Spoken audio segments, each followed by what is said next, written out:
भाजपा नेता एवं पूर्व सांसद अशोक तंवर ने प्रेस कॉन्फ्रेंस में कांग्रेस पर वार करते हुए कहा कि कांग्रेस लोगों को बरगलाने की बात करती है। आपको बता दें कि पूर्व सांसद अशोक तंवर ने कहा कि कांग्रेस ने हमेशा देश में भ्रामक प्रचार कर लोगों को बरगलाया है। आरक्षण को खत्म करने की बात कहकर राहुल गांधी ने कांग्रेस का आरक्षण विरोधी चेहरा एक बार फिर देश के सामने लाने का काम किया है। राहुल गांधी जब भी विदेशी दौरे पर जाते हैं वो देश विरोधी ताकतों के साथ मिलकर भारत के खिलाफ जहर उगलने का काम करते हैं। विदेशी मंचों से राहुल ने हमेशा देश की सुरक्षा को खतरे में डालने का काम किया है। अशोक तंवर ने बुधवार को मीडिया से रूबरू होते हुए कहा कि लोकसभा चुनाव के दौरान संविधान को हाथ में लेकर राहुल गांधी सिर्फ दिखावा कर रहे थे। हकीकत ये है कि आरक्षण खत्म करने की बात कर वो संविधान के साथ बड़ा छलावा और धोखा कर रहे हैं। अशोक तंवर ने कहा कि जब तक देश में बीजेपी है आरक्षण को कोई छू भी नहीं सकता और न ही देश की एकता के साथ कोई खिलवाड़ कर सकता है। तंवर ने कहा कि जवाहरलाल नेहरू, इंदिरा गांधी से लेकर राजीव गांधी तक आरक्षण का मुखर विरोध करते रहे थे और यही विरासत राहुल गांधी को भी मिली है। उन्होंने कहा कि खुद को दलितों और पिछड़ों के मसीहा कहते हैं, इसके साथ ही पिछड़ों को मिलने वाले आरक्षण को खत्म करने की बात करते हैं। तो एक बार फिर हम सब ने जो कांग्रेस पार्टी है उसका असली चेहरा देखा है।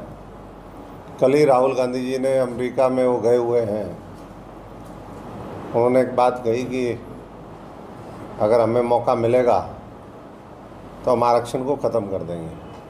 आपने स्टेटमेंट देखी होगी, उन्होंने कहा अंग्रेजी में वी विल थिंक ऑफ। सरकारों के दौरान मिला तो ऐसे में मैं समझता हूँ कि पूरा देश इस बात से आहत है और ख़ास तौर से दलित वर्ग किस तरह की बातें आरक्षण को ख़त्म करने वाली, दलितों के विरोध में वो क्यों विदेशी धरती पर इस तरह की चर्चा हुई, ये देश जवाब भी इनका कांग्रेस के नेताओं से मांगेगा।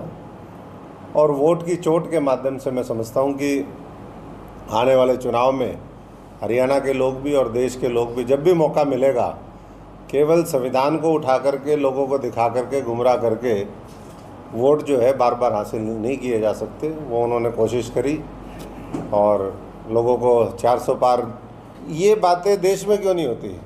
आकर के एक बार राहुल जी हों चाहे दूसरे लोग आके बोले भाई हम संविधान खत्म करना है, बोले ना यहाँ पर आकर के विदेशी धरती पे जा कर के।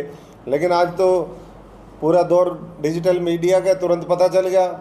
हो सकता है पहले भी बोलते रहे हो विदेशों में जा कर के, छवि को वो खराब करने के लिए, जो गरीब मजलूम है, दलित है, उनके अधिकार मारने के लिए पहले भी चर्चाएं होती रही। क्योंकि विदेशी ताकतों का सहारा लेकर के ही कांग्रेस पार्टी ने पिछला लोकसभा चुनाव लड़ा, वहीं से फंडिंग आई, वहीं से सोशल मीडिया का प्रचार प्रसार हुआ। जब तक भारतीय जनता पार्टी है, जब तक नरेंद्र मोदी जी है, दलितों के आरक्षण को कोई छू नहीं सकता।